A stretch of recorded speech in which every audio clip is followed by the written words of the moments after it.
Азыр бул китептер жөнүндө дагы сөз кылабыз достор. Ага чейин мен акыркы 2 жуманын ичинде дүйнөдөн, Кыргызстанда болгон, элдин баардыгы талкуулаган, өтө көп кабарлар жазылган, интернетте адамдардын бири-бири менен талашып тартышкан окуяларын карап туруп, өзүм үчүн бир канча сабак чыгардым. Ошолор менен бөлүшүп кетейин деп атам.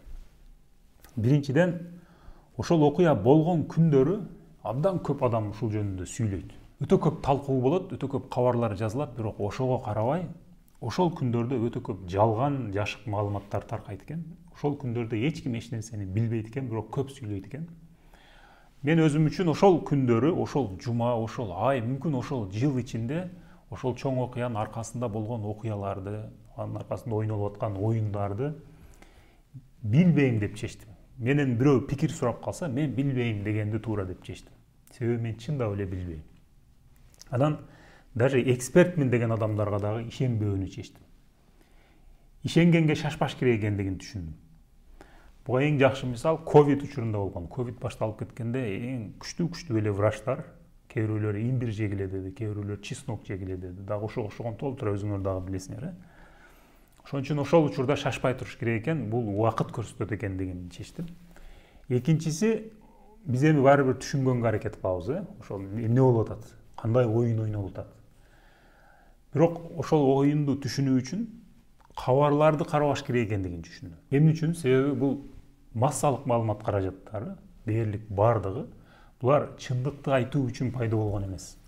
Булар белгилүү бир күчтөргө, белгилүү бир идеологияларга кызмат кылуу үчүн чыккан. Баштан эле булардын миссиясы ошол. Булардын аркасында акча берип турган адамдардын максаты учурунда ушуну күч катары колдонуу, адамдардын ой жүгүртүүлөрүн ары бери бурмалоо үчүн чыккан. Мисалы бир окуя чыктыбы, бир окуя болуп атабы, ал окуяны болгондой кылып көрсөтүү эч кимге кызык эмес. Бул жактагы массалык маалымат каражатын алат дагы өздөрүнө ыңгайлуу кылып, биздин көз карашыбызды өздөрү жака бурмалоо үчүн чыгарат. Булар бул тарапка тартат. Ошентип биздин мээбиз булардын согуш майданына айланып калган да. Ошон үчүн биз канчалык буларга окусак, булар ошончолук бизди ары бери тартмалап атып, бизди чындыктан узактатып коет экен. Ошон үчүн булардын оюнун ойнобош керек экен деп чечтим. Ойнобош үчүн эмне кылыш керек? Булардын оюнунан чыгып кетиш керек. Кантип чыгып кетебиз? Буларды окубайбыз.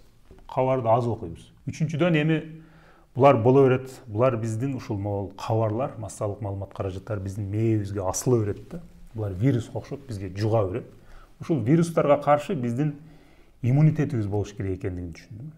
Кантип өзүбүзгө иммунитет жаратабыз? Акылдуу болобуз да. Жөн эле акылдуу болобуз. Анын үчүн биз чыныгы билимге умтулабыз. Ошол оюндан чыгуу үчүн, ошондой акылдуураак болуу үчүн, аларга каршы иммунитет пайда болушу үчүн менин оюмча китеп окуш керек. Жөн эле сөзсүз китеп эмес. Интернеттен деле пайдалуу бир макалаларды окусак болот. YouTube'дан пайдалуу жакшы видеолорду көрсөк болот. Өзүбүздү өнүктүрүшүбүз керек, өзүбүздү акылдуураак кылышыбыз керек, көз карашыбызды кеңейтишибиз керек. Сабырдуу болуп, шашпай, ошол жашоонун эң фундаменталдык билимин үйрөнүшүбүз керек деп ойлойм. Алар моундай китептерде жазылган да. Мисалы, могу Сенека дегендин мен ушул кишини мен 1 жылдан бери окуп жүрөм. Эгер жашоо жөнүндө, адам жөнүндө, өлүм жөнүндө, достук жөнүндө, эркек жөнүндө, аял жөнүндө, эркек аялдын мамилеси жөнүндө жана башка ушундай эң базовый нерселерди үйрөнгүңөр келсе, дагы бир акылдуу адамдын ошол көз караштарын окуңар келсе, ушул китепти карагыла. Жашоодо бул дүйнөнүн агышын өзгөрткөн чоң окуялар болот.